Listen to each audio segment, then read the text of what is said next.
No.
Yeah, you know, it just really gets the pump going, you know. The pump. Yeah. The pump.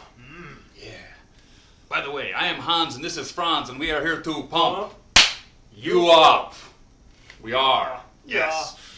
This is Tyler, also known as Snowflake. Yeah. Yes, he is. How you doing out there? Welcome back to the West Coast, San Jose, California, where the sun is shining and the bodies are pumping up. Yes, we are. How are you doing out there? You having a good time this week? Because we had a great time yesterday at the Ren Fair with sharp weapons and throwing things and jousting and turkey legs and drinking. Oh my goodness, the drinking that was had yesterday. But you weren't there. I was there. And my girlfriend was there, sadly, because the wenches were everywhere. But, you know, I love you, Amy. Love you. And we're here with Tyler, who is in the area. So he thought he'd drop by the program. Yes. Yes. How are you doing? Pretty good. Pretty good. I'm doing awesome. How has your last month been since the last time we saw each other to come in? Not bad. Just be working. Working? Doing good things for the country. Good things for the country. Yes. What is your job in the military now? I am a construction engineer, so big machines. Move the dirt. Move the dirt with the big machines. Loaders, bulldozers. So you get the 1-to-1 Tonka trucks. Yes. Yes. The ones that they base the toys off of. Yes. Huge. I would love to run one of those because it looks like so much fun. Oh yeah. Just moving dirt. Mhm. That's cool. So you're based in Central California or South? Central California, Camp Roberts. Camp Roberts. Somewhere, it's in between the middle of nowhere and the desert. The middle of nowhere and the desert. Yes. So there's lots of dirt to move out there. Of course, you have to make it flat over here, and then put a pile over here, and make it flat, put a pile over here. Yes. Yes. Well, first you make the pile, and then you flatten it out. And you flatten it out. Yeah. You know, that's what they do in the military. You know, it's like everything in triplicate. But other than that, you're more than just the military. Tell us a bit more about yourself, where you come from, what kind of things you like. Well, I'm from Fresno, California, which, again, middle of nowhere, California. I'm pretty sure it's dead center of the state. Oh, damn close. Really, I mean, military. I like ponies. I like to work out. Used to play video games a lot. And I dabble in drawing. Dabble in drawing. Let's talk a bit about you growing up. Okay, so you grew up in Fresno, and we went to lunch earlier today. I'm sure some people saw the tweet. We went to Chili's to help out with their charity drive. But you weren't always Mr. Buff, right? No, I was not. Up until about 17 years old, I was pretty heavy, husky, heavy, fluffy. Fluffy would be a good word. Yeah. I believe at 17, I maxed out at around 295 pounds, and it wasn't a good 295 pounds. No. So what was your impetus to change that piece of your life? Well, the turning point was one day I was having a really bad day, and I was on the football team in the sense that they let me practice because at that point I wasn't that athletic. And I walked into the gym or the locker room one day, and I was just like, man, next guy calls me fat, I can't take it anymore. And of course, high school football team, everyone makes fun of everyone. For the first guy who walks in and sees me, hey, fat boy, ready for practice today? He walks by. I follow him to his locker room, and I just kind of punch him in the face. And we start going at it. Then the football team breaks us up. We go back our separate ways. And he walks up to me, which, maybe he's going to say, sorry for... No, he punches me in the face. We go at it again. And at that moment, I was like, you know what? I can't be the fat guy anymore. It's not fun. I don't like it. Luckily, around that time, they decided to restructure the starting lineup. So they put me at starter. But there was no one behind me in the depth chart, so I was first string, second string, third string, fourth string, 18th string, wherever they wanted to put me. Mm-hmm. So it was practice was field, water, field, water. And by the end of 2 months, I had dropped 50 pounds. Mm-hmm. So I was down to 230, and it just hit me. I was like, I can't go back to that. No. And then, once that happened to me, I started going to the gym, and I was like, hey, this can be fun. I didn't know that being at the gym could be fun when you actually try, because for the longest time my dad had been taking me, mm-hmm. and I had just been going through the motions. Mm-hmm. Like get on the treadmill, do the lightest resistance, don't put any incline, mm-hmm. yeah. Just do the 30 minutes for the warm-up, and then, lightest weights, mm-hmm. blah, blah, blah. But, you give some effort, you sweat a little bit, a little bit of pain, in the long haul, you yeah. see it after a while. In a while, you get to see it. Yeah. Yes. Get yourself to the gym every now and then, and you're gonna feel good. Mm-hmm. Yoga is awesome too. Let's see, what else we got going on here? What other hobbies do you have other than pony and the military? What are the kind of things that Snowflake likes to do? I like to play video games every now and then. I'm a big fan of RPGs. Mm-hmm. Mostly, and like Super Nintendo, because I have a Super Nintendo, and that's my system. Yes, and the microphone just went squeak. Like Mega Man X, Super Mario, side scrollers, Chrono Trigger. If mm-hmm. any of you know what that is, probably the best RPG I've ever played. I mean, kind of obvious. I like to work out yes. pretty often. Mm-hmm. Usually 2 or 3 times a week. I'll stay in the gym for like 2 hours, and then I'll just lie in the sauna. Every once in a while, I like to go to my friend's house and just kind of bother them. Just kind of bother them. Let's see. Cosplay. What got you into actually cosplay? We know we're all into pony, but what gave you the impetus to actually throw on the t-shirt and become Snowflake? Well, before I was Snowflake, I am big into anime too. Mm-hmm. And for any of the listeners, Bleach, there's one character named Aizen. And back when I still had hair, all of my friends agreed. Like, they saw pictures of the character and they saw me. I was like, dude, you are him. I even had my glasses are even the same frames that he wears. So I was like, whoa, that's kind of scary. I'm like, you should cosplay him. I'm like, sure, why not? So, made the full outfit. And then one of the reasons I started going to anime conventions is, because you might not guess it, but I was kind of shy when I was younger. And, my original mindset was, oh, anime convention.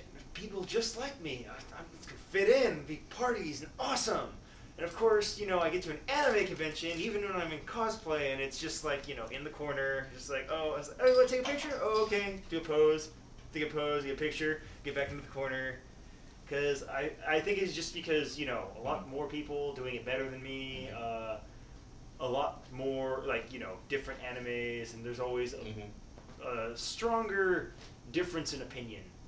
So you get someone who likes the same anime, you're like, I like this character. Oh, why do you like that character? This character's better. Oh, okay.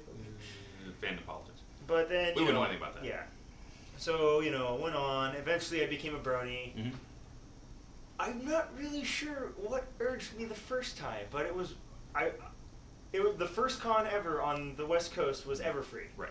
And I was determined. I was like, I have to go to this con. I was like, I want to cosplay. And, at the beginning, I tried Big Macintosh mm-hmm. because, well, the one male character that was, supposed to be the big guy. But then Hurricane Fluttershy aired. Mm-hmm. And I fell in love with Snowflake instantly. Yes.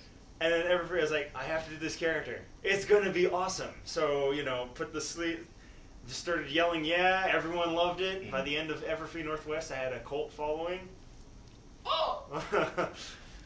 And, you know, it was just how much people loved it. Yes. It made me feel just so at home. Mm-hmm. So, you know, I just because, you know, after the first one, a lot of people were like, you have to do it like every con now. And I'm like, okay, stop twisting my arm. So are you saying you have a cult of personality? I'm sorry. Yeah, but it's great to see you at the con because as soon as you walk in, everybody has a huge smile on their face, and it doesn't matter what you do. All you have to do is pose or scream the line, and everybody just says yeah, and everybody's in a great mood. Yeah. It just basically picks up the whole room. Yeah, even when I'm not saying if I'm walking in, you get like at least 5 or 6 people like, yeah, Bro Hoof. I'm like, yeah, Bro Hoof. Yeah, it actually, you're one of the people that brings a con to life. You really do. Every con I've been to that you've been to, basically it's like, as soon as you walk in the room, the whole place lights up like a 10,000 watt bulb. It's like really fun to have you around at a con. Let's see. Other than, okay, I'm going to put you on the spot now. Because everybody sees this, right? Derpy, Snowflake, Derpy, yes. So, other than Snowflake and Derpy, favorite pony.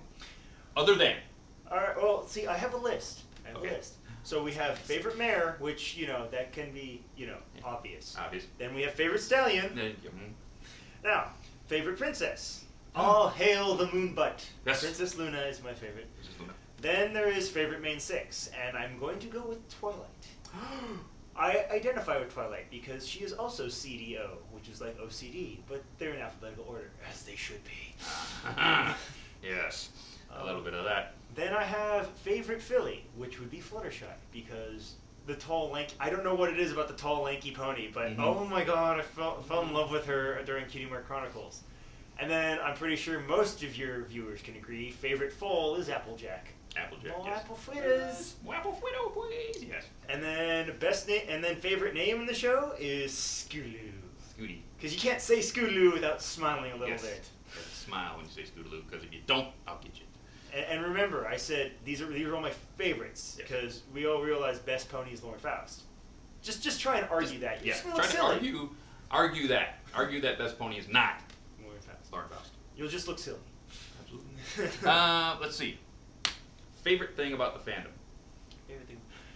It's the camaraderie. It's going because, like I said, I used to go to anime conventions. I'd be another wallflower.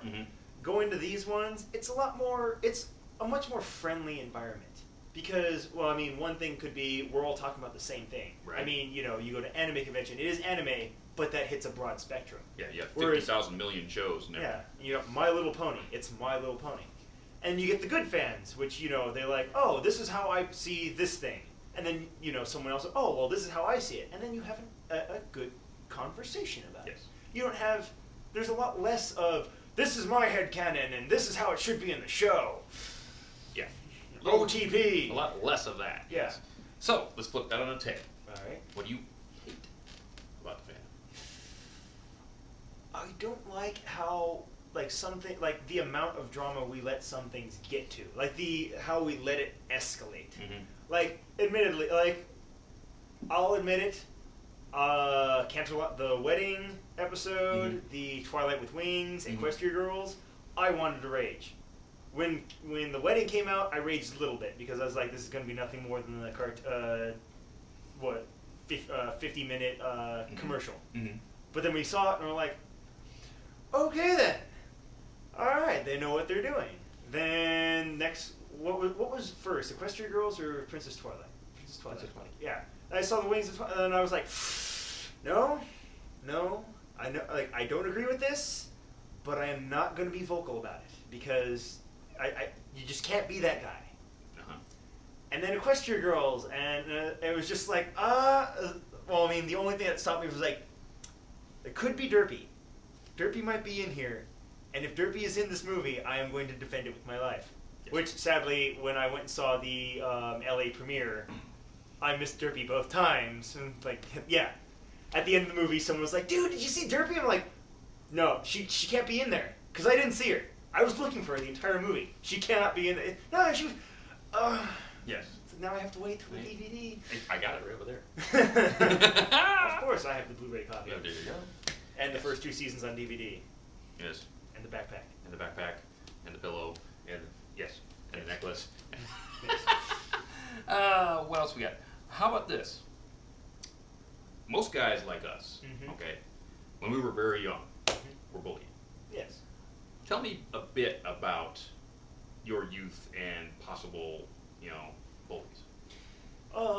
It was never really physical. It was a lot more mental, emotional, like verbal. Because, they didn't have to beat me up physically because I already felt bad physically. It'd just be fat names, basically. Being in the PE classes, I'd be behind everyone, running the miles slower, lifting less weight. Like, yeah, even the bigger guy, I was still kind of on the weak side, especially in high school. And, it just put me in a bad spot. And up until high school, I was just kind of a loner. Like, every day after school, go home, do a little homework because never do all of it. And then video games.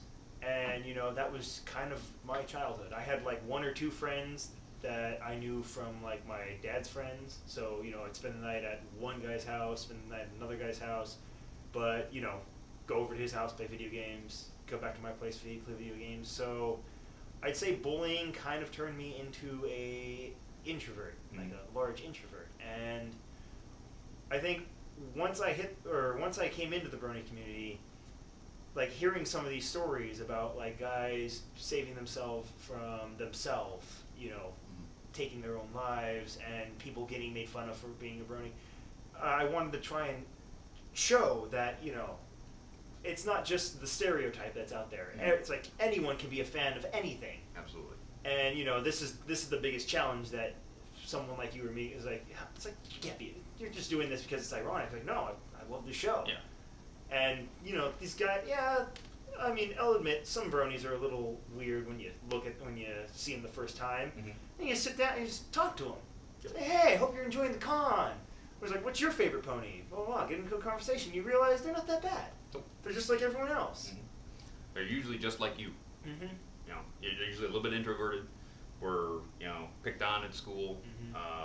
Usually pretty smart, and sometimes are picked on because they're smart. I know I was picked on because I was smart.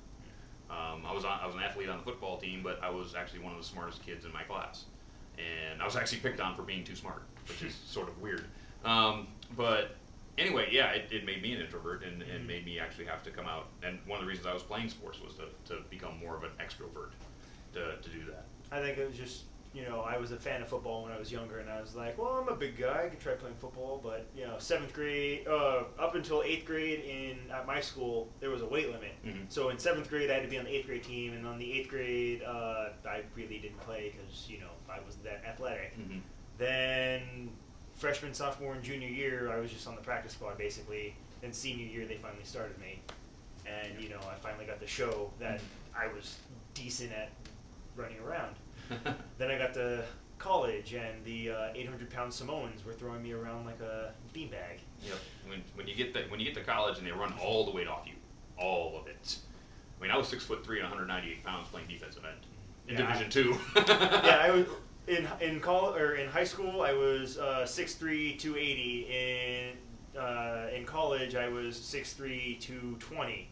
And you can't play center at 220 pounds. No, they just shove you around. And I was too small to be a lineman, too slow to be anything else. So after 1 year, I was like, nope, I'm done. That's it. It's enough of that. This hurts too much. Yep. I got 2 of the best guys I ever met. These 6 huge Samoan guys. Because I guess our city college recruited. Steve and Larry. Okay. Tattoos, dark skin, like the long hair, look like Palomalu. Their names were Steve and Larry. I thought that was great. I mean, they were fun, except for when we were practicing. It was like, Stenard, stand here. Actually, here, go over to Larry. Right here. We had a bit of that, but I had a coach who was, oh my God, he was an angry black guy who was an ex-Marine, I think he was a drill sergeant because he would take you by the back of the shoulder pads and move you wherever he wanted. Now, you over here. You're supposed to go here. I loved him, Coach Bugs. If you ever watch this, you probably won't, but I love you. Made me a better football player.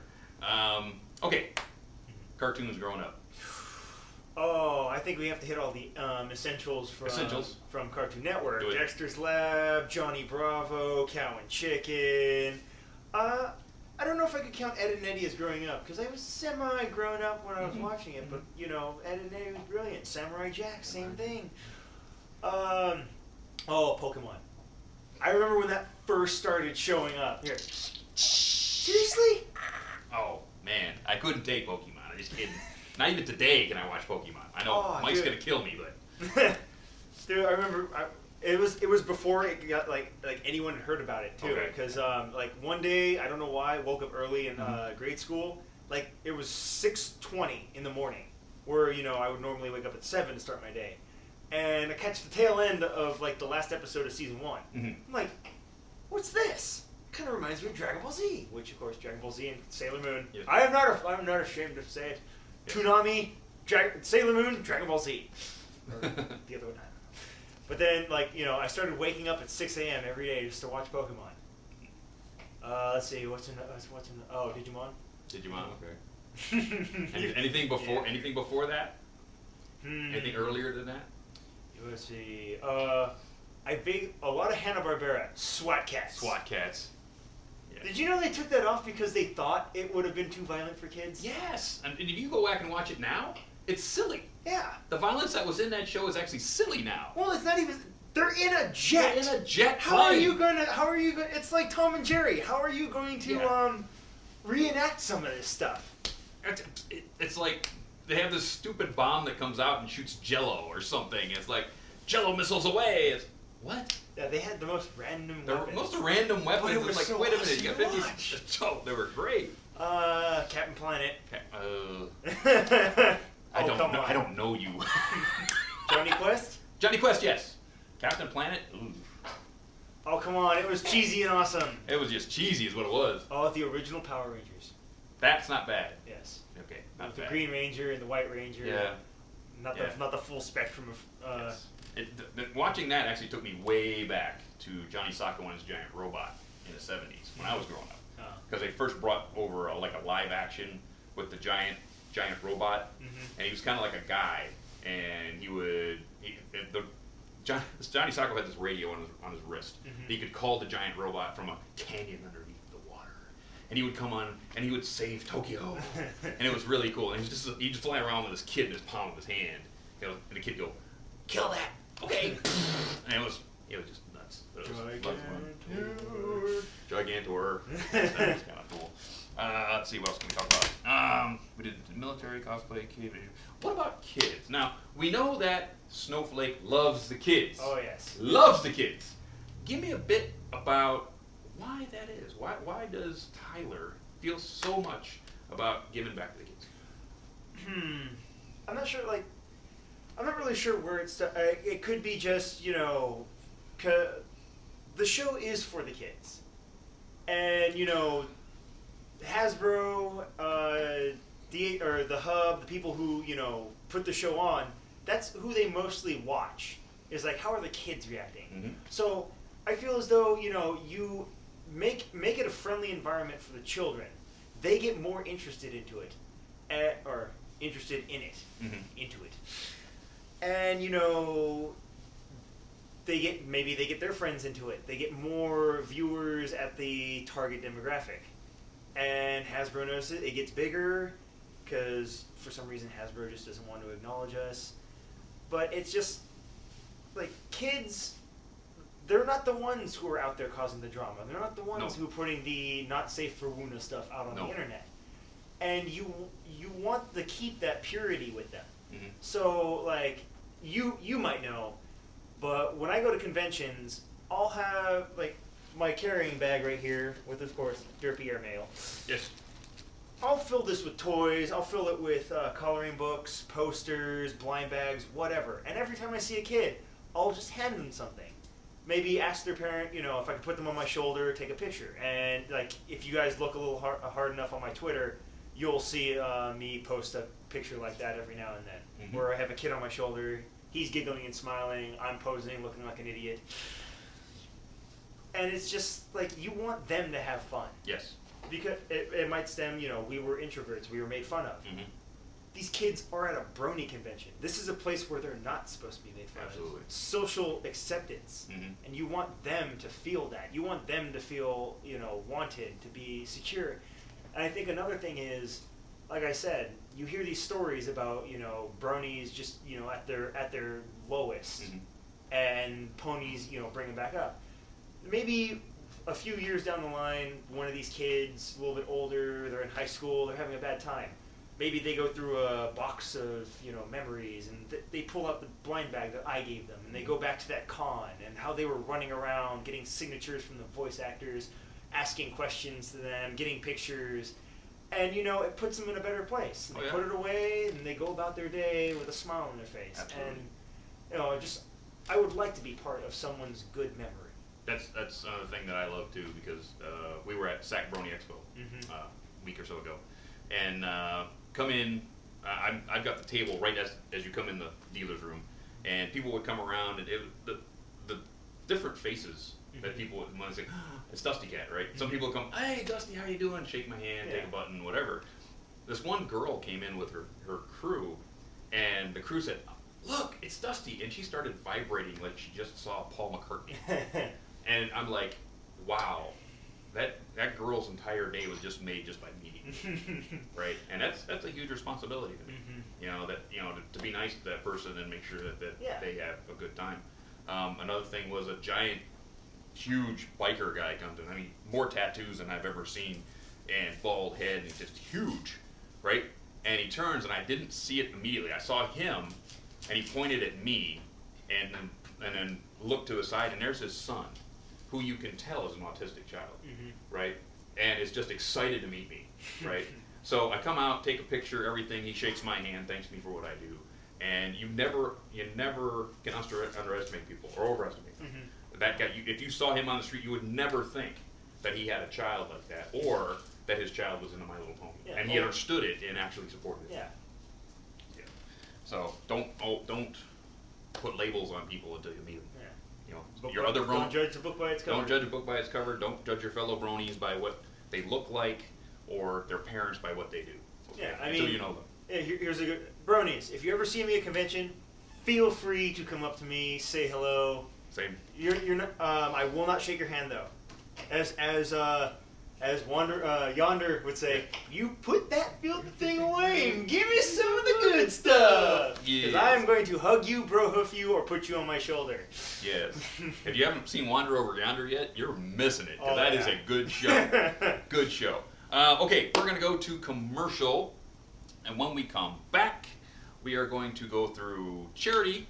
Because we've got lots of charity to go through this time. Lots of it. Lots of charity to go through. And then we're going to go through the list of conventions coming up soon. And after that, we're going to have you ask questions of this gentleman right here. So don't go nowhere. We'll be right back.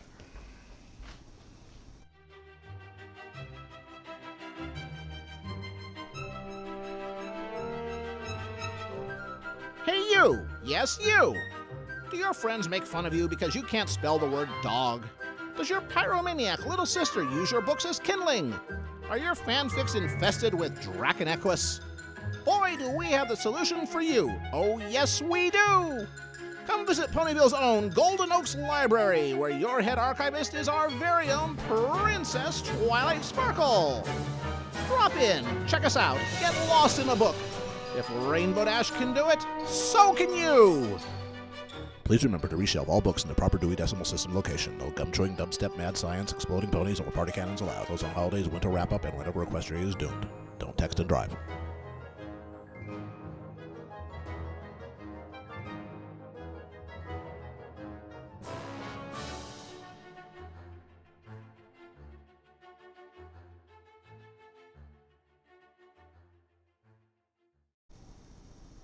That's right. If you want to learn about the Norse mythology of Equestria, you need to go down to the library, where Princess Twilight Sparkle will find every book that you need to do your research for your history paper. Cheerilee wants you to be good student and to do a really good paper on the equestrian history of the Norse. So get down there and check it out. Check out a book, because if Rainbow Dash can do it, you can too. Ain't that right? What kind of books do you like to read? Cheesy love stories. Cheesy love stories. Yes, there was this one. The only book I was ever forced to read in high school and liked. It was called The Sound of Waves by Yukio Mishima. What is The Sound of Waves? What What is the sound of one wave clapping? I'm sorry, it had to be that. But there you go. Okay, so let's go to the script. What does the script say we do next? Upcoming conventions. Upcoming conventions are, let's get this out of the way so I can actually put up some stuff. Okay, so first, CanterlotCon. That would be picture number 4. 1, 2, 3, 4. Sorry, gang. But CanterlotCon is coming up. That's Toronto, Ontario, Canada, November 16th and 17th. Rena Chan, Hot Diggity Demon, Jesse Nowak, DJ Midley, and Beam Pegasus. Tickets are on sale now. Canterlot.ticketbud.com/Canterlot2013 if you want to get tickets for that. Next is, what's the next picture? Next one. DerpyCon South, New Orleans, October 4th to 6th. Anili Heed, Swedish Spitfire is going to be there. Odyssey Eurobeat, Soul Rack's going to be there. Flutterwhat and Cyril the Wolf. If you want register for that one, go to derpycons.com/register for that one. Next is Brony Days, Paris, France. That's October 26th, 27th. And M.A. Larson is going to be there in Paris, France. John Omnations is going to be there. Laser Pony is going to be there. Eile Monty is going to be there. And a Russian pony band named the Przewalski Ponies. What does Russian Brony music sound like? Good question. Good question. I have no idea, but if you go there, you're going to figure that one out. Next would be my list. Where's the next one? Running of the Leaves. Let's get their logo up. Running of the Leaves is going to be Denver, Colorado, October 31st to November 3rd. And they will have an actual Running of the Leaves race. That's going to be cool. A rave and a Nightmare Night party. Solrak is going to be there again. So check that one out, November 31st to November 3rd. Next. Who is next? Ooh. I believe I know. I believe I know. That one. That would be Nightmare Nights, Dallas, Texas, November 8th to 10th. Man, the list of people who's not going to this would be shorter than the list I'm about to read. Andrea Libman, Peter New, Brenda Critchlow, Woody Wooten, Jim Miller, Sibsy, M.A. Larson, G.M. Barrow, Jason Thiessen, Pixel Kitties, Sophie Capra, Full Papers, and that guy. Yeah! Is all going to be there. And that, if you want to check that one out, that's nightmarenights.net. So check that out. That's coming up soon. Next would be, that would be BabsCon right here in San Francisco, California. That's coming up in April 18th to 20th of 2014. You don't want to miss that one. Why? Because Andrea Libman has already signed to be there. I'm going to be there. He'll probably be there. Probably. Probably be there. So, Probably! yes. So we're going to have all of that awesome stuff here. Look, she's flying on your head. Yes. Yes. So you need to get rid of that. I don't want her flying on your head. Yep. What else we got there? That. We did all that. Okay. Now. That should set you until April. That should set you till April of next year. Lots of stuff going on. So we got cons, we then we got got cons, show, we got stuff. and then we got cons. Yes. Let's see if we can get this call going. Let's see if they're going to answer the phone. Here's to hoping. Come on, here's hoping. Here's hoping. Here's hoping. Hello. Pick up. Pick up. Anyway. Damn. And we're trying to get the charity thing going here. We're trying to get Brony Mommy and Brony Granny in the call right now. So, stand with me. Stick with me. We're trying. Hello? Hello! Hello? Hey. Yes. Gran is still en route, Gran is still en route. but Mother is here and she can Mom. talk. Mom. Yay. Here's Mom. Mom. Brony Mommy is Hello. here. Hello! How are Hey, you how doing? you doing? Awesome. Pretty good. How How are about you? Pretty good. I'm I'm trying to figure out how I can sign in on my Skype. Don't worry about it. We got you now. Don't mess Yay. with it. Don't mess with it. We got you now. So, how are you doing? Me? Yes. I I know you went through a jaw thing. am doing much better in spirit. Bod's a little weak, but Okay. I'm healing. Good. It's been amazing to watch what has happened in the last 2 weeks.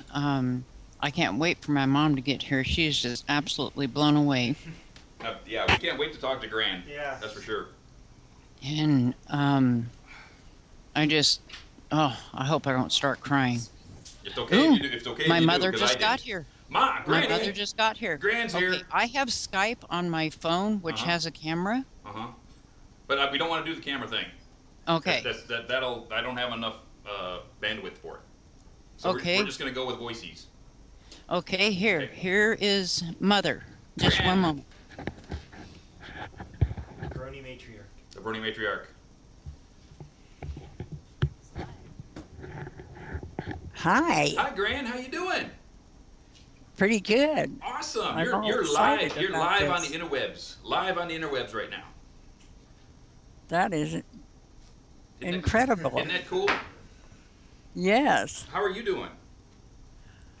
I am doing absolutely amazing. I walked for 50 feet yesterday. Oh, that's great. That is awesome. I hear you got a new set of wheels today too. Yep, She had to get a custom. Yep, custom wheelchair today, right? yeah, Got the spinners. Got and the spinners on it. hydraulics. Got the hydraulics. It bounces now. It's lower it. It's got neon, right? Neon. You know, I have to come up there and outfit it for you, make it look really nice.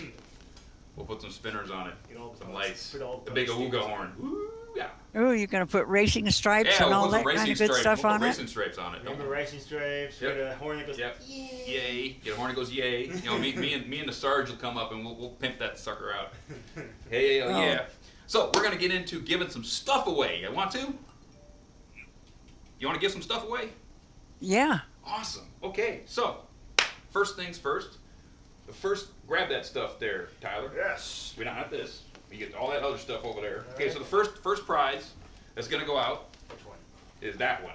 So we got the Derpy card. All of it. Derpy card right there. Then we got Tabitha's signature on the headshot right there. And we got the 3 sets of blind bags We right have there. The spa pony set. Spa pony set, The famous friends set. famous friend set, And the pony wedding set. and the pony wedding set. So that's the first prize that's going out. I got the big, see this hat full of names? You guys are awesome. You know why? Oh my goodness. Something's going off. But anyway, you guys brought in $6,340. Way above anything I could have ever hoped for. You guys are awesome. Oh my God. Tabitha St. Germain is beside herself. Beside herself with generosity. Oh my God. You made me cry. You know what? I looked like the Labor Day telethon. You know, I'm in my room crying. You guys hit $5,000. You know, it's like, oh, couldn't. Just pick a name. Pick one name out of there. One. Just one. There we go. Who's that? That would be Zargos32. Zargos32. You're the first lucky winner of stuff. So Of you stuff. get that pile right there. Yes. Why don't you give that to Thing? Thing, you take that stuff. Thank you, Thing. Second prize.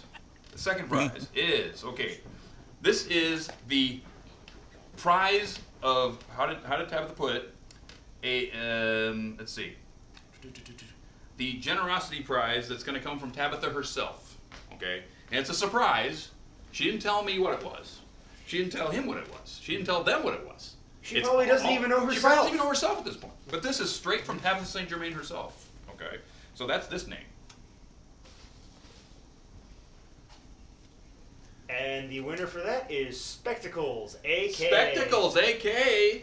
We know you. You are a friend of the program. Specky, you're going to get that wonderful prize from Tabitha St. Germain. Thing, thank you very much. Yes, so the mystery surprise is surprisingness. Yes, unsurpassedness. Now, Now, what should we do first? Because, you know, we've got the generosity pendant from AcousticBrony, and we've got the wonderful carving, sort of like this one, But not that one. but not this one. This is mine. You can't have this one. But you're Oh, going to get a that's carving steel. from Spike Fireman that looks a lot like this, of your OC. Or your And then favorite we've pony. also got this. Yes. I think this is going to be last. All right. That's going to be Yeah, last. I think so. So pick between the two. Which next? How about the Ed Goodwin carving? Carving. Carving. Here we Carving go. of your OC or Carving favorite of your pony. OC or your favorite pony. Here we go. Grab it. Finnicus Kitsune. Finnicus Kitsune, friend of mine, local Bay Area resident, awesome person. You get the carving from. Oh, there you go. Thank you, thing. You get the carving. Now we got 2 left. 2 prizes left. This is awesome, isn't it? Yeah. I think I'm gonna take a minute to take a drink. All right then. You know, just make them wait a little bit. This is good cider too. I don't know, since this is all, spearheaded by Yes. Tabitha, Spearhead by Tabitha. I feel as though maybe we should partake in our new drink. Our new drink? Yes. Yes, the Saint Germain. Saint Why Germain don't you- liqueur. Pour me a glass here, bud. Yes. Pour me a glass. Brandy new, not cracked for this show. Yes. Yeah, while I get out the next prize. We're not even For us to sure show how it off. tastes. We're not even sure. We were told it's awesome. Probably going to be a little insane. Yes. Just a little. Mm-hmm.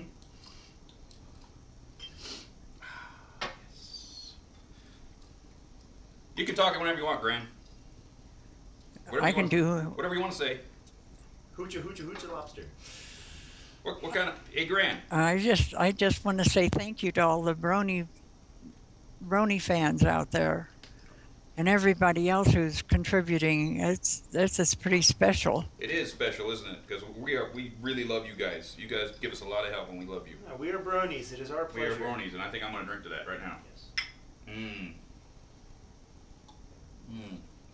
Oh, that's so good. Wow. That's I'll smooth. join you guys in vitamin water. You do it. All right. You do it. I'll take a drink right now. Drink. Mmm. Awesome. Okay, next. For the generosity pendant, so graciously given by AcousticBrony, which has rarity on the front. It is jeweled. It has generosity on the front. But on the back, it is engraved, and it says, "Thank you for your generosity. We love you, Tabitha St. Germain." So, this is the next prize. This is the next prize. And we want to shake that up just a little more. Shake, shake, shake. Shake, shake, shake. Pick one. This one. That one. Who does that say? You can blame him for it. M.A. Larson! Yes! Woo!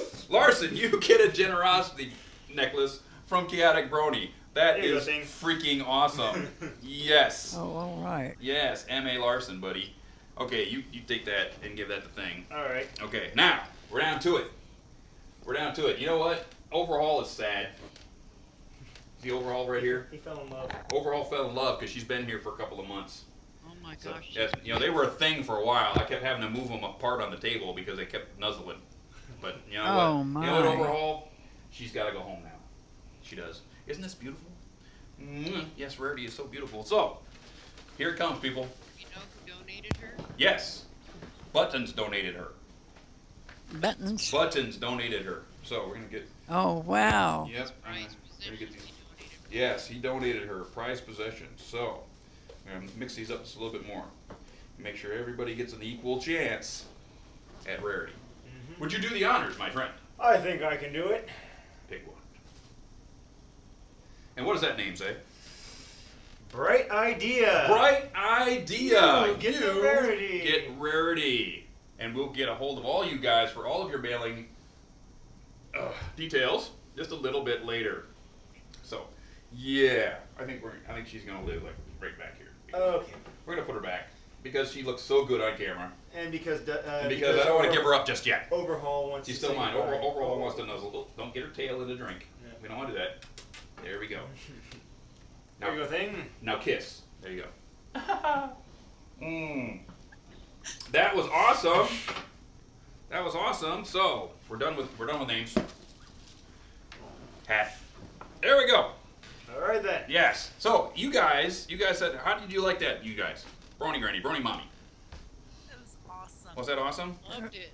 Loved it. Yes. That's incredible. Yes, it is incredible.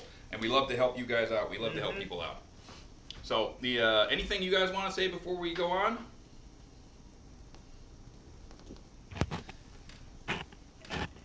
Oh, I think we might be losing them. They've helped me to want to try harder because there's so many people out there caring. That's all I think about when I hurt and when it's hard to do. I'm encouraged by all these people who have put their faith in me and are raising the money to help pay the expenses. It's just incredible. It is incredible, and we do love you. We stand by you. Yes, and we want to see you at Everfree Northwest again next year. Mm-hmm. Oh, I do want to be there. I want to be there so bad. Mm-hmm. Well, we hope and pray that you I will want to be be there. on the registration staff. That's what I want to be. Yep. All We'll put you on registration staff, and you can greet everybody and make their day. Oh, all right. Absolutely. DustyKatt, this is Brony Mommy. Hi, Mommy. I'm so thankful. Again, the generosity and the people's faith in myself and my mom and my family is spiritual is the only thing I can put it. It is food for the soul, and I need to quit or I'm going to start crying. I have major. Okay. We love you guys. We love you all, Yep. and we feel very loved by you as well. Mm-hmm. Okay, we love you guys, and we're going to move on and make sure that Granny gets her nap in and feels great. Okay? Okay. Love you guys. Love you. Okay, bye-bye. Bye. And that was the Pile family, and we just got done with the Pile charity for Tabitha St. Germain. Thank you all very much for your help with this charity, because without you, none of this would have happened. Mm-hmm. Nothing. And we are... I had to write this number down because I couldn't believe it. Okay, in all the time that our show has done charity, from the time we started with way back when to now, through Brony, through the Pile family, $19,000, $19,155 given by you to good causes. Give yourself a round of applause, because that is awesome. Awesome. Round of applause. Yes. So now we move forward, because we aren't done yet. That was awesome, but we now have a new guest who has a new charity. Yes. Yes, we have a new charity, and Tyler's charity is the Orangewood Children's Foundation. And I'm going to read from this copy here. And Orangewood, one of the highest rated charities in the world for efficiency, effectiveness, and transparency, according to Charity Navigator, is dedicated to providing services to victims of child abuse. Medical care, clothing, shelter, safe shelter from abusers, food, scholarships, and tutoring. The things that abused children need the most, that is what Orangewood provides to children that have been let down, and Private Stampede has challenged you to complete its mission. There are some impactful dollars that you will ever give, because it goes directly to taking nightmares out of child's lives.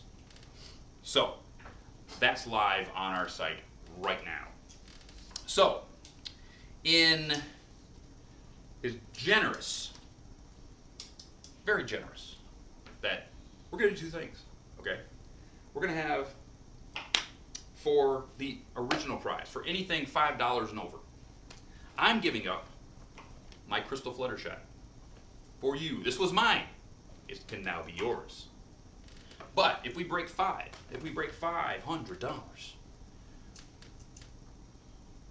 tell a little bit about that. Oh, I'm blanking right now. There's a woman on Twitter. She makes plushies. And she had made Avengers plushies. One of them was the Hulk. And after seeing me at a few cons, she's like, you know what? I bet you I could use the Hulk base and make a pretty decent snowflake. Which she did. And then she sent it to me.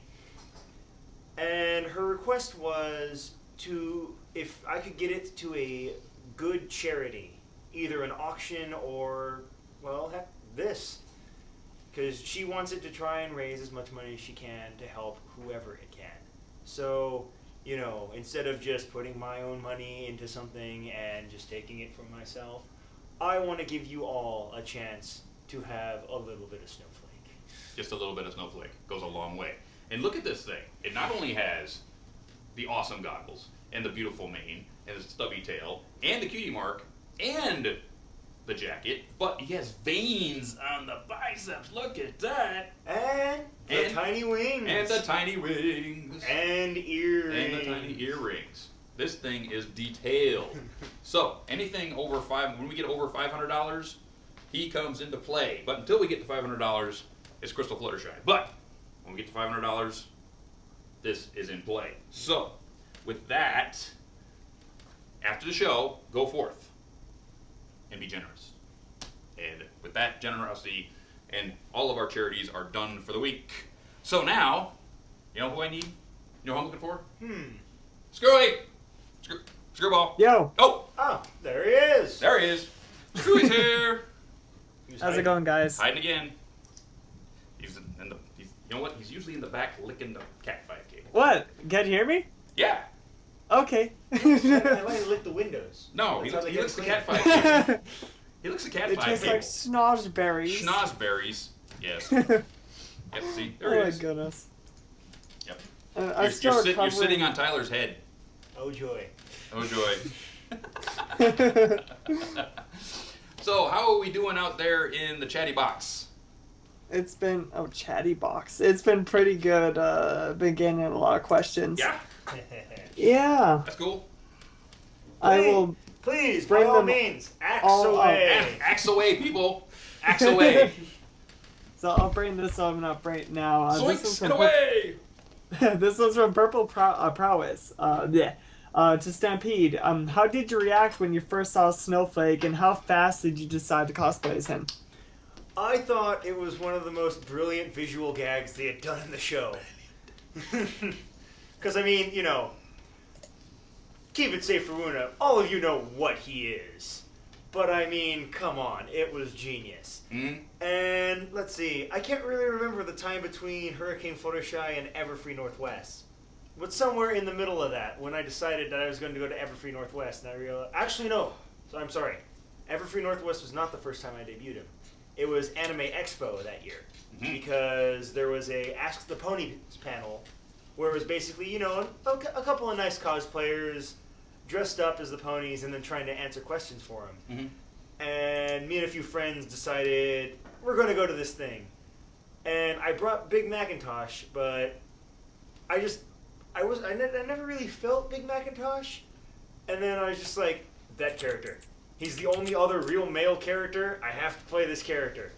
So, you know, went down to the t-shirt outlet, found some white sweats, found a white cut shirt, got an iron-on. It's pretty easy to get your own cutie mark. Just find iron-on paper, print it out, cut it out, iron it on. And then went there, and everyone instantly knew who I was. Absolutely. And I lived it up. Like, you know, I tried to get into the panel as much as I could without actually being in it. And then afterwards, there was a photo op.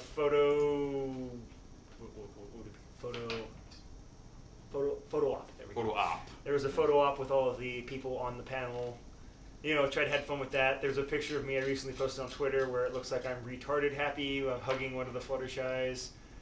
Or no, one of the Pinkie Pies. And there's a Fluttershy where I'm yelling, she's cowering, she's staring, I'm cowering.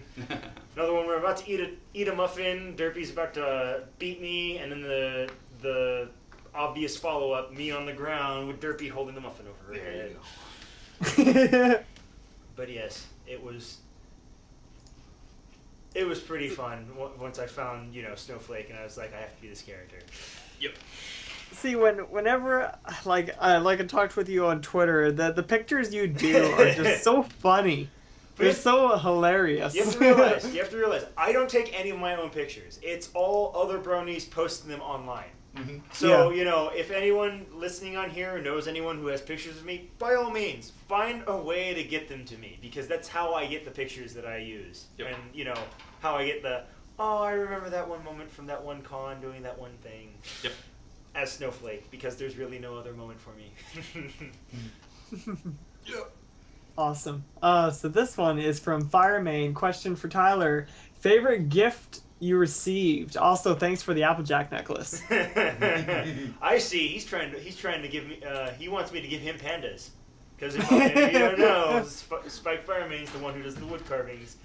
And fine, I'll panda to him a little bit. At Everfree Northwest, before Everfree Northwest, he's like, you know what? I'm going to give you a carving. And because I do have an OC, but I don't really use him after I started doing Snowflake. Of course, he carved me Snowflake, and he gave it to me, and I freaked out quite a lot. But then that man, I was going to give him a gift, and he's like, no, I don't want any gifts. No, let me give you something for your effort, because you're giving this to me. And then he ran away. Like, Run. what? Like, he literally picked up his stuff and ran. I'm like, are you kidding me? Yeah. So, later on in the con, I find him again, and the girl who makes my derpy necklace, she had made a few others. She's like, if you can try and sell them at the con, go ahead. But I usually just buy them from her and then give them away. She had an Applejack, and Firemain's favorite ponies are Applejack and Rainbow Dash. I had the Applejack on me, I had it in my pocket, and I grabbed it, I was like, you! And he turned around, and I just kind of shoved it in his chest, you will take this, and you will love it. Like, okay. And then we posed manly, and then, yeah. Yes. But I don't know, that might be, no offense, but that might be the second best gift. I think the first best gift was at EQLA this year. Or the most recent one. No, it was Everfree. All these cons, they kind of blur. Raven Melissi was there. And if any of you don't know, Raven Melissi was the one who storyboarded Hurricane Fluttershy. And more importantly, was the whole reason we got Snowflake. Yes. So when I was at that con, I had my friend make a plushie plank because Sibsy and Raven both worked on Ed, Edd n Eddy. And, she reacted kind of how I wanted. She grabbed it, hugged it, and then went limp on the table. And so after that, I was running around the con. Next time she ran into me, she had on her signature cards, on the back of it, she had done a quick sketch of Snowflake. Which, I kind of lost my baby Brony mind when she gave it to me. Because I was just like, I couldn't even get the yeah out. It's just, I think those are probably the top two. And now I'm gonna meet Jason Thiessen, which if you don't know, Jason Thiessen did the yeah. Yes. They tuned it a little bit because but still he's gonna be at Nightmare Nights. I'm gonna be at Nightmare Nights. You should be at Nightmare Nights. Just saying. I'm just saying. Just super. I did not know he did the voice. That's awesome. Yes, you did. Next question. So this one's from I always say your name wrong. Marjan Lion. For Tyler. The yeah! Did you have to practice it, or did it come naturally to you? No, I just started doing it at the first Everfree Northwest. Except at that con, about halfway through the first day, I started to get a little hoarse. But No puns intended. oh no, completely intended. I wanted to hurt so badly. Thanks Stephen Andrews for that. Stefan. Oh, Stefan. My bad. I'm sorry. No! No, Dusty, no! But I'd say around the second con, I started getting used to it, and I just started belting it out every day, all the time. I think it was the second con I had lozenges and gum with me, so I got used to it. I got really good at it as we have aptly named it, Titanicon. Yes. Or, for those of you who don't know the joke, Las Pegasus. Unicon. Buh. The con that shall not be named again. I mean, in all fairness, that con was kind of a silver lining for me, because at that con, it was so poorly staffed, none of the VAs had anyone working with them. So one of the guys that was kind of working pseudo staff, Rob Bob, he pulled me and 5 of my friends aside and was like, "Hey, do you guys want to do, you know, VIP security?" Which we were just like, "Yes, yes, we do." And so, you know, we spent that entire weekend escorting all the VIPs, you know, grabbing them stuff when they needed it, and that's kind of how we got a little bit more well-known, in not necessarily in the fandom, but at least with the VAs and the VIPs, to the point to where, you know, you'll see me working security at panels and stuff because I'm one of the people that they're comfortable around. Yep. Next. Oh, so this one is from Helm of Dismay. Question is, how do you fellas feel about see, I don't have this place in Canada, at least I don't think. Chili's? Oh, Chili's? Chili's? We love Chili's. Yeah. What are you talking about? Delicious. Chili's is delicious. We just had lunch there. Yes. Yeah, so how do you guys feel about Chili's and about their tweet and its receival? Well, we actually, the day of them pulling it, I grabbed Caradwin and another friend, and we went to Chili's for dinner, and I tweeted about 50 million pictures from that evening. And said, you know what? We love Chili's. We love you, and we love your food, and screw the haters. Screw those people, because they don't know what the hell they're talking about. They're just parroting the rest of, you know, what they hear on the internet or what they hear on news programs that don't know what jack squat about what they're talking about. I am a little out of the loop on this one. Please inform me. A few days ago, Yes. Chili's Bar and Grill had tweeted a picture of their own pony. Of course, they used General Tso's pony creator to create him, and he was red with green hair with a chili on his butt, and said, what would Bronies order at Chili's? And basically, their Twitter blew up with hate. Blew up with people going, I'm never going to Chili's again because you're pandering to horse fornicators. To Really? bronies. Really? You believe that? In this day and age that you believe that? What are you, stupid? And let's face facts. What happens if they made a Chili's Jedi? Would there have been that much hate? What if they made a Chili's ensign on the Star Trek Enterprise? Would there be that much hate? Or would they have, what if they did Commander Shepard? I'm Commander Shepard and this is my favorite restaurant in the Citadel. Yeah, right. It makes no sense. No sense at all, people. None. We love Chili's. By the way, chicken fingers and a root beer float. That's what I would get at a Chili's if I Yes. was by myself. Queso. Chips and queso. Yes. Next. Not like I have an opinion or anything. So this one's from Gavin Jab. A question for Stampede. Who is your favorite Chrono Trigger character and why? Ooh. I'm gonna say Robo. There's a big robot. He is a robot, so he's kind of sentient, I guess. But he was the big guy. And in all fairness, you know, if you look at him, he didn't, because they all have like magical attacks, and his wasn't really magical. They were all physical attacks. I like that guy. I always liked the oddball out of everything. Like, Naruto. I liked Rock Lee because he was the fighter. Gundam Wing. I liked Heavy Arms because he had the gun. He didn't have the beam sword or the beam rifle. He had the bullets. Bleach. I like Kenpachi because he's the monolith piece of muscle. And Chrono Trigger, Robo, because he was the oddball. He couldn't use magic, but, you know, you could put him in your party and he would still round it off. And, yeah, that was my favorite character. And bonus answer, my favorite my favorite track from that entire video game is The Island of Zeal. Check it out. YouTube Island of Zeal. It has one of the greatest, 16-bit or 32-bit scores I've ever heard on a video game. Hey, Screwball. Yo, What's that pounding behind you? I told you what that was. It's the, It's Heisei Turnip That's Truck. a turnip truck. No! Did you that's- carry that hole in the roof? Miss Rarity so pretty, she probably made that fancy hat on her head. Yes, you No, for the love of all things holy. For the love of all It's my things dad. Luna. It's my dad working on the flooring in our living room. So It's hasty, we know. I'm telling my dad that. Cannon. Next. I'm telling my dad that, and he's just laughing. It's not Daddy Discord, it's Daddy Hasty Turnip Truck and Uncle Discord. There you go. New canon. So this one is from Imperious. This is actually a comment for Snowflake. Mad respect for those of you that are in the military. I have a friend that's in the Air Force and is overseas right now, and I worry about him every day.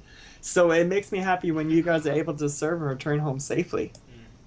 Well, yeah, I think anyone in the force, in arms, the services right now, who are over there and doing something. Because honestly, I'm in the National Guard. I really haven't had the chance to do anything. I guess I kind of entered like on the tail end of the war, so I never went overseas. But more power to them who did go over there, who have gone over there, and who have seen things that just can't be described and stuff like that. And safe journeys to you, and hopefully you come back home safe to the people that you care about. Absolutely. Mm-hmm. Next. So this one is from Dark Amethyst. Question to Snowflake. What are you looking forward to the most about My Little Pony next year? All right then.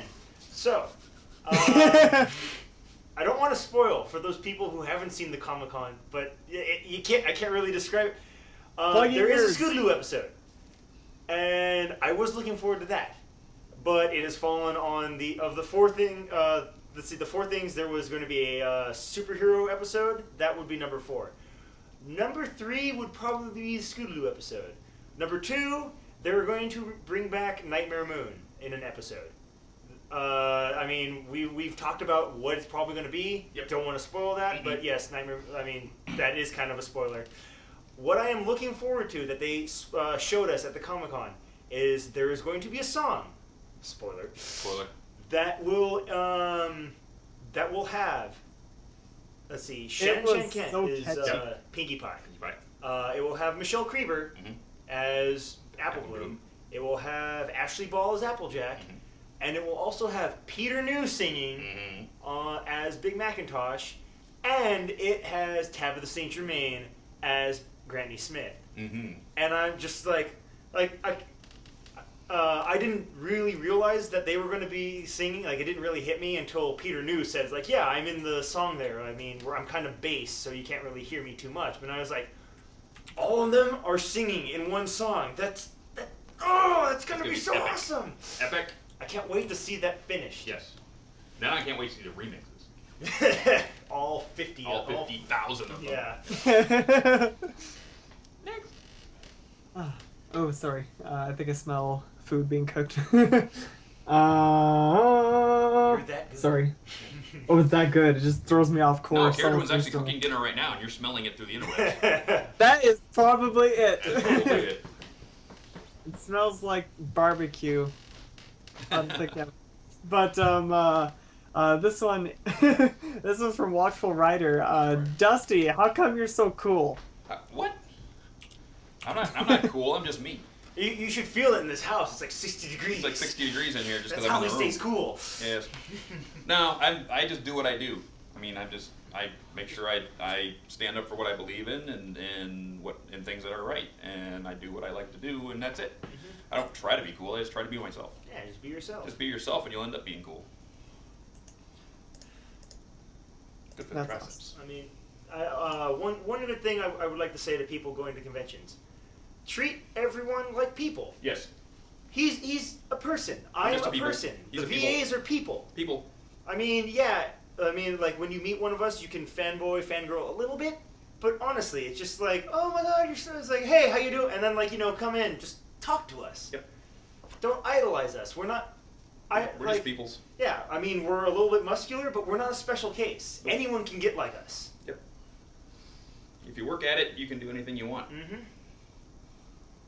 Except being a politician, you have to be rich. You have to be rich to do that. Yeah, so this one is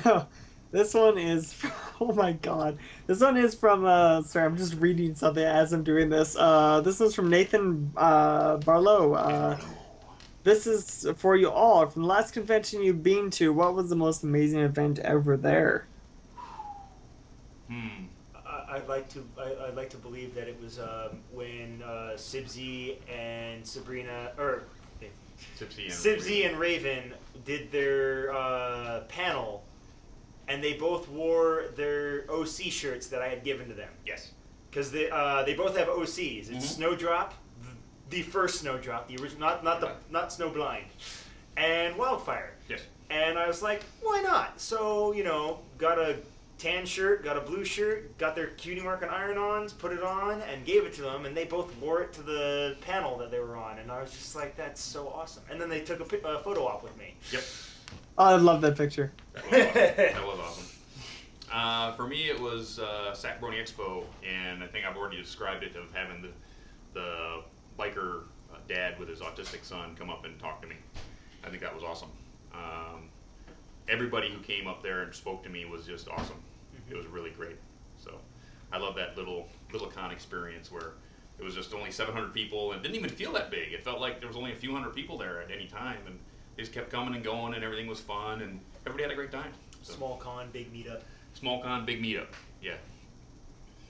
Oh, I loved in terms of events for it. I cannot stop laughing. The Mystery Science Theater that like AC Race, Best Saber Spark, and all the other guys did.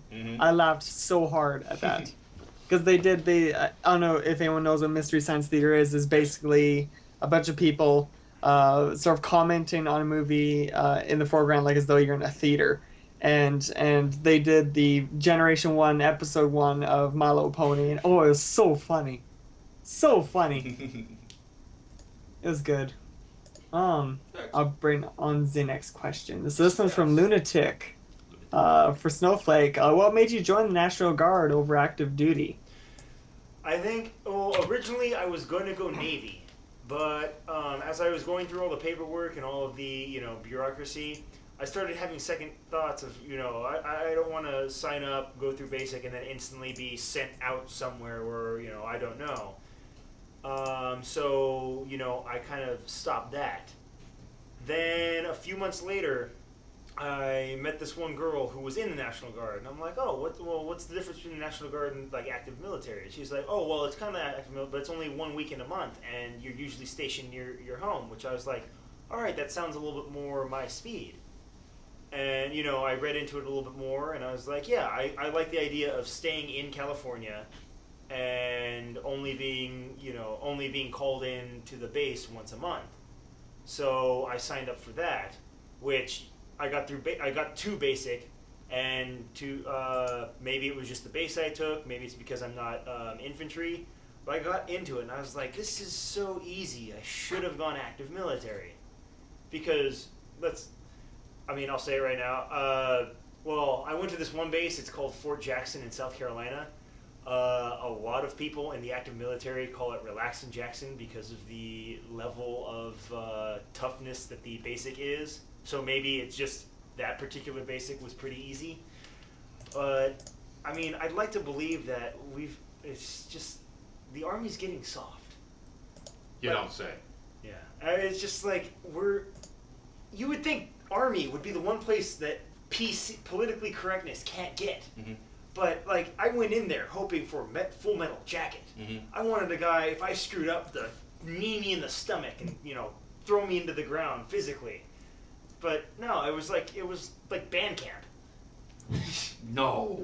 Okay, maybe summer camp. Okay, summer camp, not band camp. No, not band camp. It was like summer camp. It was like, you can't do push-ups? Well, let me help you. Maybe we can get it done, you know, by the end of the 8 weeks. And it's just like, they were letting people through, like, bare minimum in the PT scores, bare minimum in the written, or whatever written test we had, just bare minimum. I'm like, these are the people I don't want to go across. Like, if I have to go, I don't want to go with some of these people. And it's a shame that, you know, I'm saying that, but it's just, we're getting too relaxed. And I'm not really sure how that went from me going from the National Guard from the Army, but still. It's just, I chose National Guard because I was afraid that active military would have been too hard. I got in and I found out that it was a lot easier than I thought it was going to be. And getting into active military requires way more paperwork than you would think, even if you're already in a branch. That's basically why I'm not active. Oh, there you go. and the fact that they're cutting like a quarter of the jobs in the military because we're demilitarizing. Yes. So that's a lot of things. That's a lot of reasons. That's why a lot of people have gotten out. Hold on, I need to get off the soapbox. Yes. Yes. You need splinters you keep up there. I know. Next. So this is from Dragon 7777. 7. So not really a question, but well, the truth is James Justice couldn't make it to this episode, but he was wondering if Tyler would be able to scream James Justice for us. James Justice! I love that. James Justice. That was awesome. No one better than Tyler to do that. Mm-hmm. I'll bring on the next one. Okay. So this one's from Jolt Spark for everyone. How are you preparing for the season 4 premiere that is exactly 2 months from now? Like this. Yeah, mine's kind of like that, but I'm doing that as I'm watching episodes. So 1 episode a night, as we're eating dinner, we go, oh, what's going to happen? Yes, so actually, go back, we haven't watched season 1 in so long.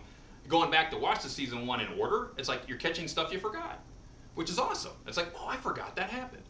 Now I've got it in my memory again. So when you get up to season 4 starting, it's a nice, fresh, clean feeling in the brain, where season 4 is going to come in and just meld itself into the upper lobe right about there.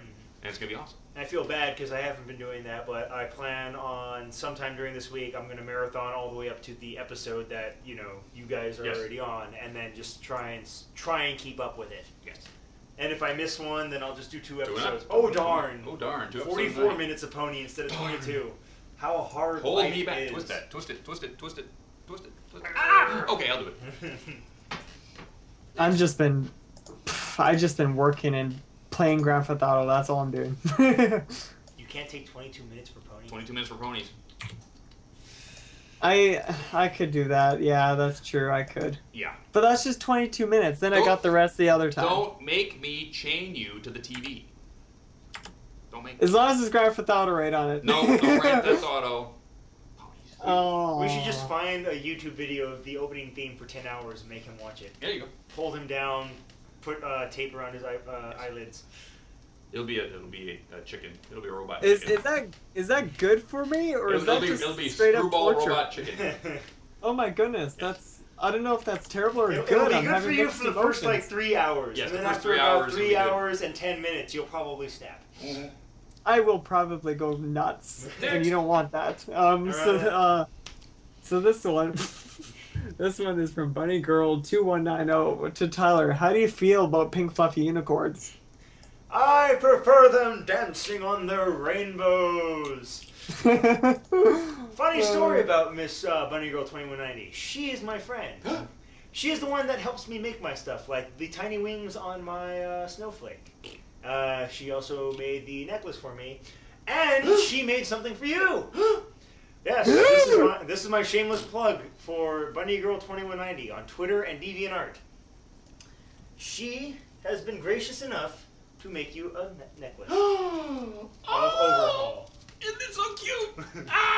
It's I gotta open this right now. Right now. She takes commissions. Right now. This is so cool. She makes OCs in Main 6. Oh my god. This is so cool. Yes. Open. Let's see. Andrew Francis, Peter New, Michelle Creever, Andrea Libman, Tabitha Zintermain, Tara Strong, and Amy Keaton-Rogers. I'm probably missing at least one. All have, their respective ponies. Oh, that is so cool. He's got a mustache. It's awesome. Thank you. Thank you, Bunny. That is so cool. She takes commissions. Take submissions. See if I can. I probably can't even put this on. I've never put a necklace like this in like forever. Probably high school. Last time I put one of these on. You could probably, do it around the front and then just spin it around. Yeah, I can't do that. Because I can't see. Oh, man, I'll put it on later. But, that's awesome. Thank you. Next. So this one, also from Gavin Jab. A question for Dusty and Screwball. What is your initial opinion on Tyler and his snowflake routine? Are you kidding? I love Tyler. I mean, the first time I saw him do it, I'm going, damn it, now I can't do it. But but it was so fun to watch his enthusiasm be brought into other people. I mean, basically, you'd watch him walk into a room, and you could see the fun radiate out from where he was walking. Because everybody saw him, and they immediately lit up with joy. That there's Tyler, and he's going to do it, he's going to do it, he's going to do it. He walks to the front of the room, and they'd say, do it! And he just yells, and the whole room explodes. And it's just fun. It's just fun. And having people just turn right around from having a down day. Just like, there's Tyler, and he's going to do it, yeah! And it was just great. It's awesome. And your opinions, Screwy? Honestly, Dusty couldn't have said it better. When I first saw it, I was just like, geez, that guy's huge. Oh, please, when I first did it, I was kind of small. Now I see some of the pictures from EQLA and Everfree Northwest, I'm like, I'm not that big, am I? But no, let's see. The two best moments I've ever had while doing Snowflake. The first one was after the first Everfree Northwest. I had to leave before the closing ceremonies. And the way they were doing the closing ceremonies was at the Holiday Inn. Mm-hmm. And then there was a small hill, and then this, like, rundown motel, Clarion or something like that. Oh, my friend had came to pick me up, and I had already dressed down and all that stuff. And there was a line around the Holiday Inn. So I came to the end. She was parked in the Clarion. I went to the end of the hill. I was like, Brony's, Pegasisters, it's been a fun time. And I stopped for a second, like, one more time for the road. And I was like, yeah. And as I turn around and walk, like I watch at her, and just from nowhere, from the hill, you just hear a collective, yeah. And she's just like, what the hell was that? And of course, it's like, I just have a cult following. And then, let's see, it was Everfree, or no, Equestria LA. There was a child dressed as Snowflake. Yes. There was a tiny snowflake. And I threw him on my shoulders, and I ran around screaming, yeah! And everyone pointed at him and started screaming, and oh, it was so much fun. Yes. It was so much fun. Remember, it's for the kids. And if the kids are getting into it as much as, I am, or he is, or you are, then, that's what makes a great con. Yep. Next. Oh, this one's a tough one. So this one's on Purple Prowess. To everyone, how do you feel you're gonna miss, I guess you could say, a quote-unquote classic Twilight? You know what? Honestly, since we haven't really seen Princess Twilight, we can't really judge that yet. Nope. I mean, in the middle of season 4, if something major happens to her personality that they, for some reason, have to change, then yeah, I can understand that, but I feel as though she's just going to be her same adorable self, but there's going to be an episode where Rainbow Dash tries to teach her to fly. And she will adorably screw that up. Yeah, I feel just that's all. One of the things I really want in season 4 is if they do a flying episode where they're both on a cloud and Twilight's like, oh, so what are we doing up here? Oh, and then Rainbow Dash, oh, we're going to try the baby bird method. Wait, isn't the bird method? Yes. I can't wait for that scene.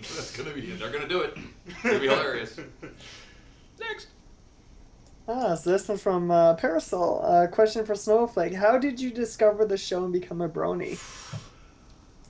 Well, let's see. I can't really tell you the time in between the first episode I watched and, say, the first con I went to. But my first episode, I believe it was November of 2011. I was fresh out of basic. I was at my mom's house in San Diego. I turned on the hub, and I'm pretty sure I was watching, say, Batman the Animated Series or Batman Beyond. And Ponies was the next thing up. It was Suited for Success. That was my first episode. And I'll be honest, this was my actual thought when it came on. It's like, My Little Pony, this is going to physically hurt to watch. Like, I thought it was going to physically hurt me to watch this show. And so I get through the end of the first part of Art of the Dress when, she's making the good dresses. And I thought to myself, it's like, I like that more than I think I should have. And then I finished that episode, and then it's kind of a blur, because I know I marathoned season 1, and I'm pretty sure I was up to the 5th episode of season 2, and then I was caught up. And it just, it just kind of a blur from there. But yeah, suited for success. Kazumi Evans. Kazumi. Yeah, Kazumi Evans and Tabitha St. Germain are probably the two main reasons why I'm sold on the show. There you go. Next. Ooh. So this one is from Genetic Poets. Dusty, have you heard of Gatchaman Crowds, and are you watching it? No, I haven't. They have a new Gatchaman series? And I haven't heard this. I'll read out what he says here. Let's see here. He says, I am nearly caught up, and I would highly recommend it, if not to fans of the original show, despite many notable differences. But to fans of intelligently written science fiction action shows in general, the Pinkie Pie-esque protagonist would able to be of interest to Brony as well. Basically, the greatness of the show is in nearly every respect, from the story to the art. You need to send me a link. Send me a link to that. Dusty@manliestbrony.com. Send me the link. I want to see that. But I had not heard. No, I hadn't. So I'll have to be checking that out. Next. Huh. I was just reading this one. About that Twilight one. Apparently, I don't know if this is true or not, but apparently Twilight has been actually getting taller as she goes through her alicorn stages. Is that true? I don't think we'll know until season 4 starts. No, I believe she is a little bit taller than the other main 6 right now. I think like you see it in the season 3 finale and the Equestria Girls movie. Like she's just barely noticeably taller right now. But they might make it more noticeable by season 4. We'll have to just wait and see. Yes. Yes. Next. So this one is from Gavin Jab. Question for all: what song from any Disney movie do you think would work with My Little Pony? King Sombra singing "Be Prepared." There you go. Yes. Now, you know what? No. King Sombra singing "Be Prepared," backed up by the Changeling Army. Yes. That's genius. It's genius. Megan, we have your spin-off. I was say, Larson, get on it. Larson, so we get can on blame that. you for it. That's your spin-off series right there. You know what's screwy?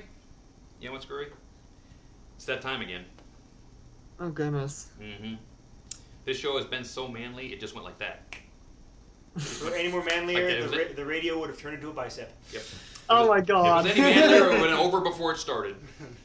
But we are at that time when I need that last great question that you've been saving. Oh goodness. 1 second. Hang on. The computer's acting up. We'll have to get It's buttons my on. internet's. Excuses. What? Nothing. Didn't say anything. Said ponies. You know, I'm having trouble with my IRC right now.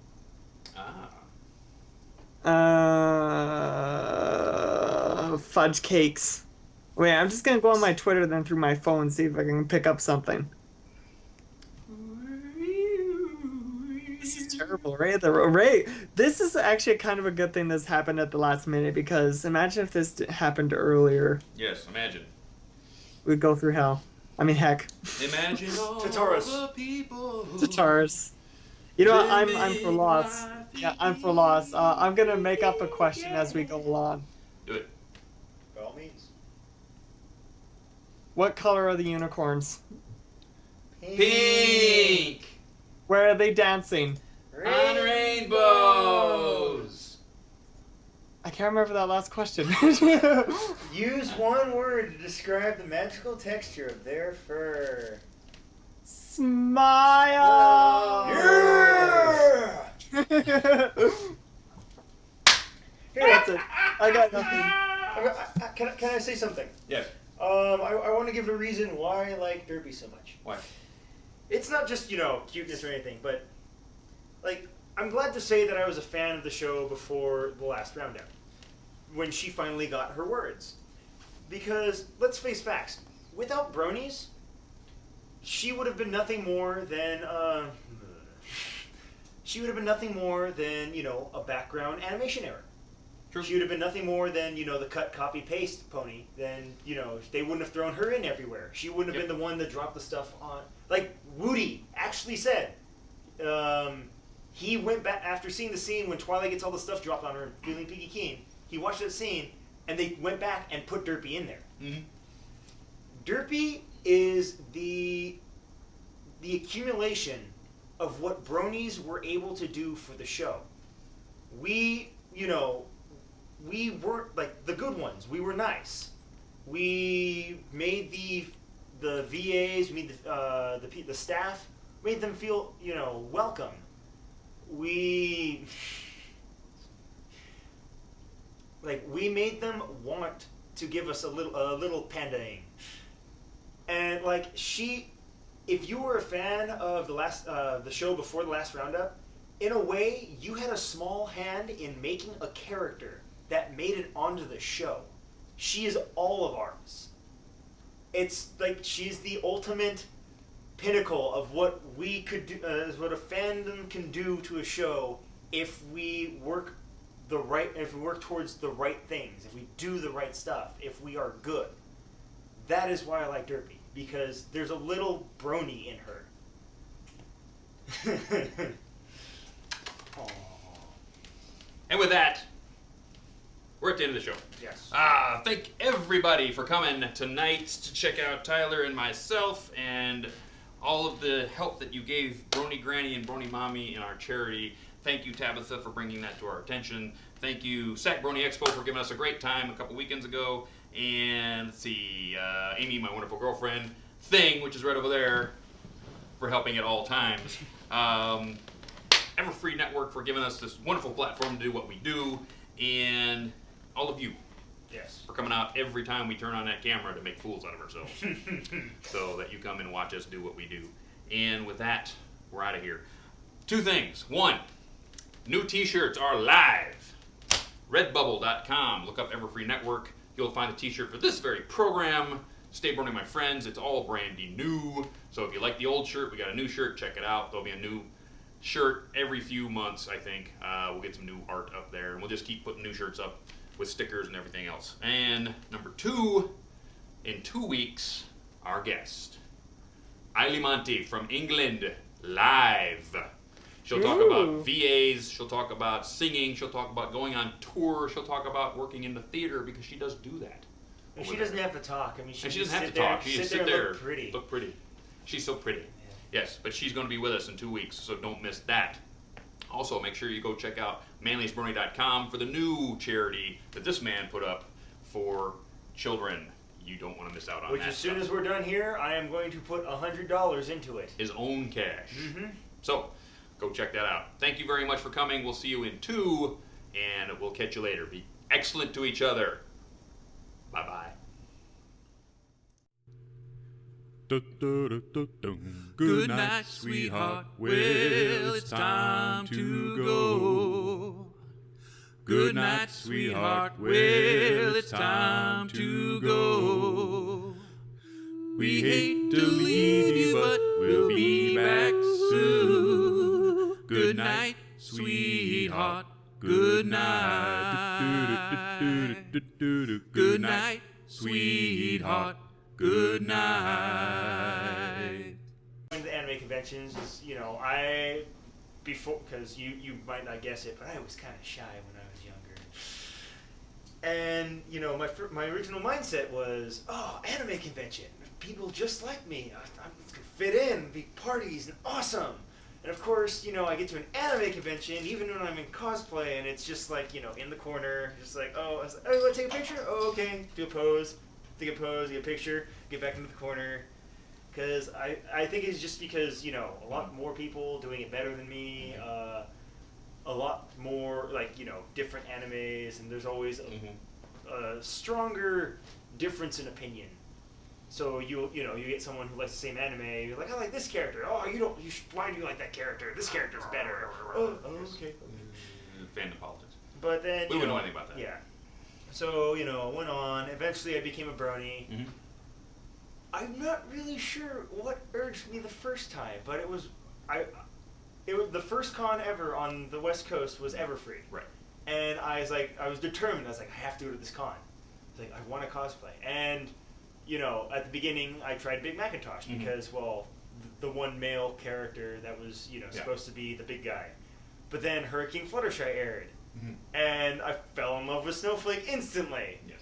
And then everybody was like, I have to do this character. It's going to be awesome. So, put the sleeve, just started yelling, yeah, everyone loved it. Mm-hmm. By the end of Everfree Northwest, I had a cult following. Oh! And, it was just how much people loved it. Yes. It made me feel just so at home. Mm-hmm. So, I just start, because, after the first one, a lot of people were like, you have to do it like every con now. And I'm like, okay, stop twisting my arm.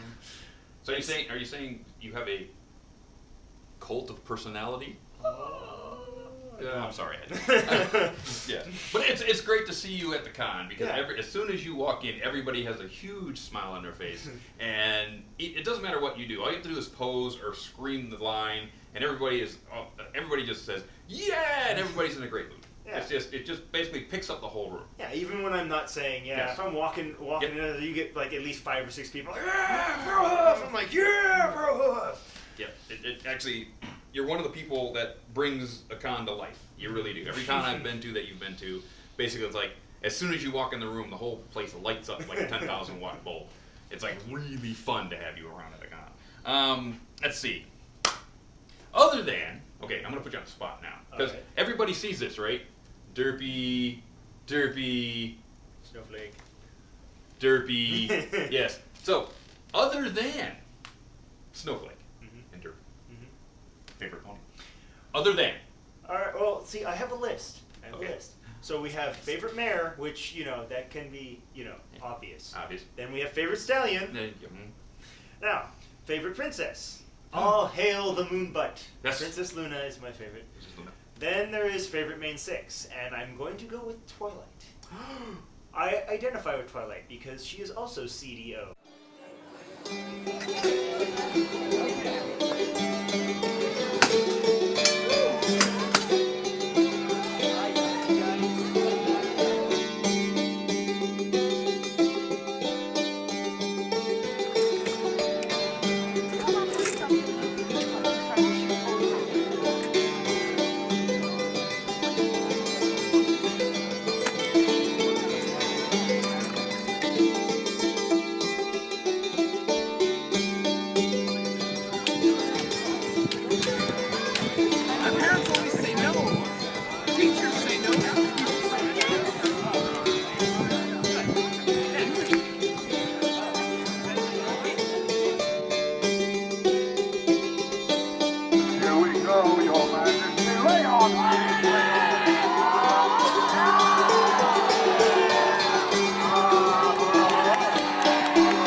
I'm here and you're not. Yeah. No.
it just really gets the pump going, you know. The pump. Yeah. The pump.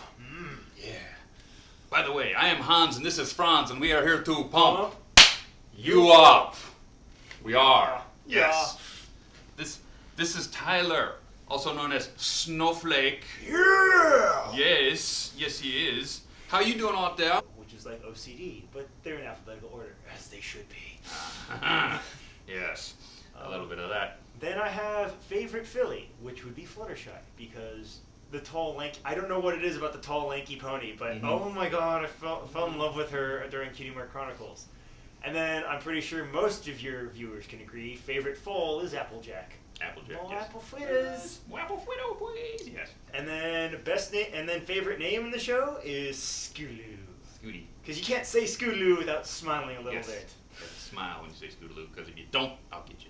And remember, I said these are all my favorites, because we all realize best pony is Lauren Faust. Just try and argue that. You're just a little try silly. to argue that. Argue that best pony is not Lauren Faust. Lauren Faust. You'll just look silly. Absolutely. Let's see. Favorite thing about the fandom?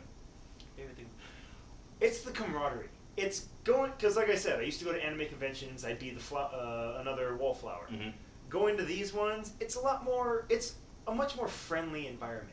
Because, well, I mean, one thing could be we're all talking about the same thing. Right. I mean, you know, you go to anime convention, it is anime, but that hits a broad spectrum. Yeah, you have 50,000 million shows. And yeah, you got My Little Pony. It's My Little Pony. And you get the good fans, which, you know, they're like, oh, this is how I see this thing. And then, you know, someone else, oh, well, this is how I see it. And then you have a good conversation about it.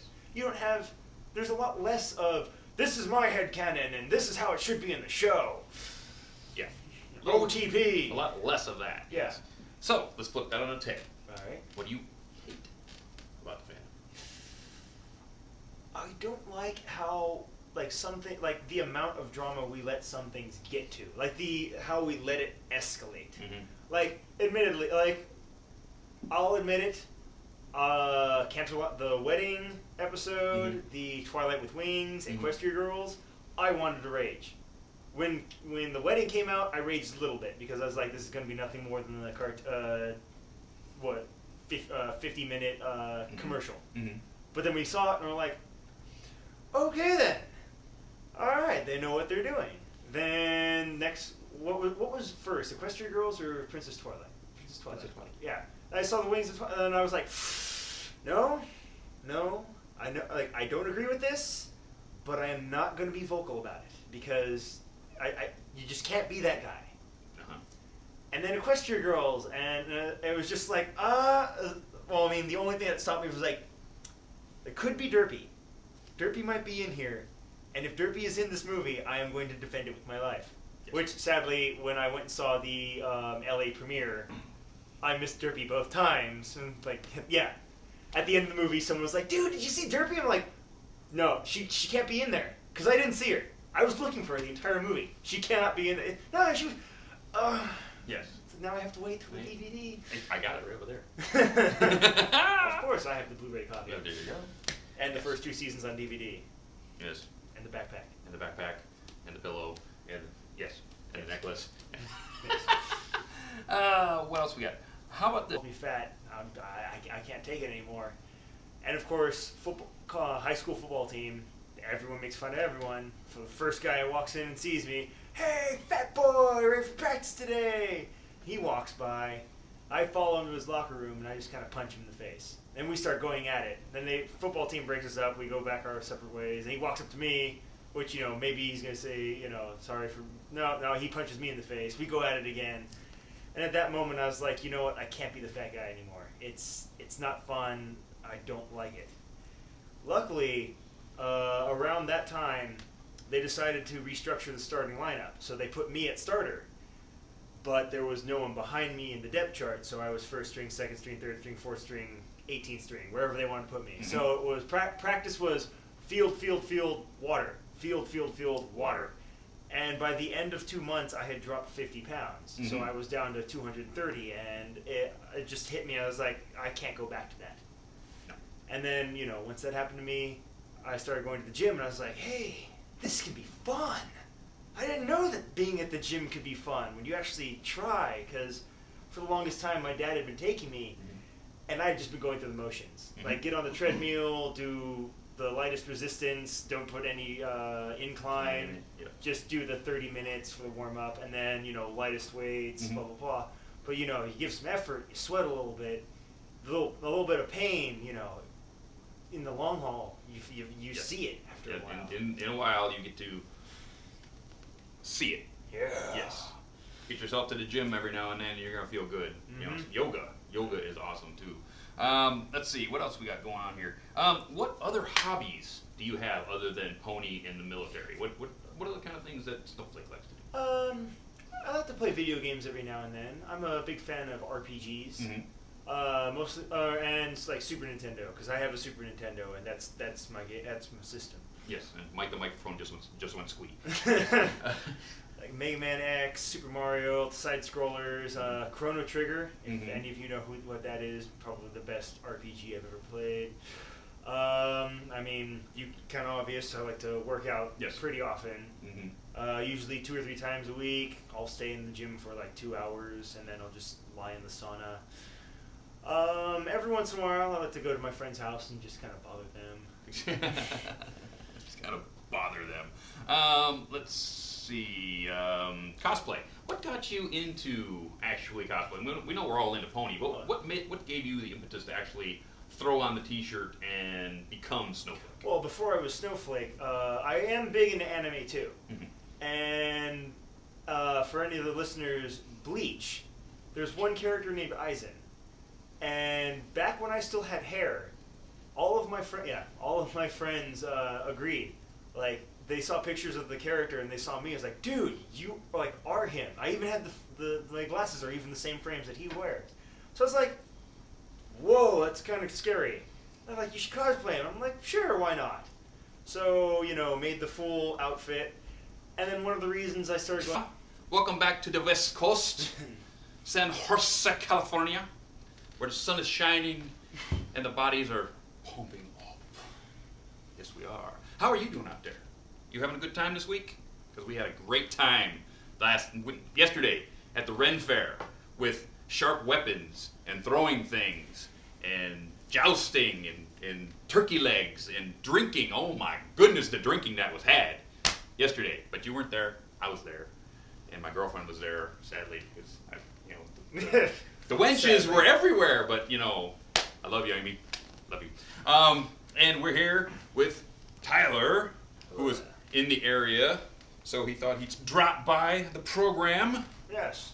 Yes. How are you doing? Pretty good. Pretty good. I'm doing awesome. How has your last month been since the last time we saw each other at a convention? Not bad. Just be working. Working? Doing good things for the country. Good things for the country. Yes. What is your job in the military now? I am a construction engineer. So big machines. Move the dirt. Move the dirt with the big machines. Loaders, bulldozers. So you get the 1-to-1 Tonka trucks. Yes. Yes. The ones that they base the toys off of. Yes. Huge. I would love to run one of those because it looks like so much fun. Oh yeah. Just moving dirt. That's cool. So you're based in Central California or South? Central California, Camp Roberts. Camp Roberts. Somewhere, it's in between the middle of nowhere and the desert. The middle of nowhere and the desert. Yes. So there's lots of dirt to move out there. Of course, you have to make it flat over here, and then put a pile over here, and make it flat, put a pile over here. Yes. Yes. Well, first you make the pile, and then you flatten it out. And you flatten it out. Yeah. You know, that's what they do in the military. You know, it's like everything in triplicate. But other than that, you're more than just the military. Tell us a bit more about yourself, where you come from, what kind of things you like. Well, I'm from Fresno, California, which, again, middle of nowhere, California. I'm pretty sure it's dead center of the state. Oh, damn close. Really, I mean, military. I like ponies. I like to work out. Used to play video games a lot. I dabble in drawing. Let's talk a bit about you growing up. Okay, so you grew up in Fresno, and we went to lunch earlier today. I'm sure some people saw the tweet. We went to Chili's to help out with their charity drive, but you weren't always Mr. Buff, right? No, I was not. Up until about 17 years old, I was pretty heavy, husky. Heavy? Fluffy? Fluffy? Fluffy would be a good word. Yeah. I believe at 17 I maxed out at around 295 pounds, and it wasn't a good 295 pounds. No. So what was your impetus to change that piece of your life? Well, the turning point was one day I was having a really bad day. Mm-hmm. And I was on the football team in the sense that they let me practice, because at that point I wasn't that athletic. Mm-hmm. And I walked into the gym or the locker room one day, and I was just like, man, next guy called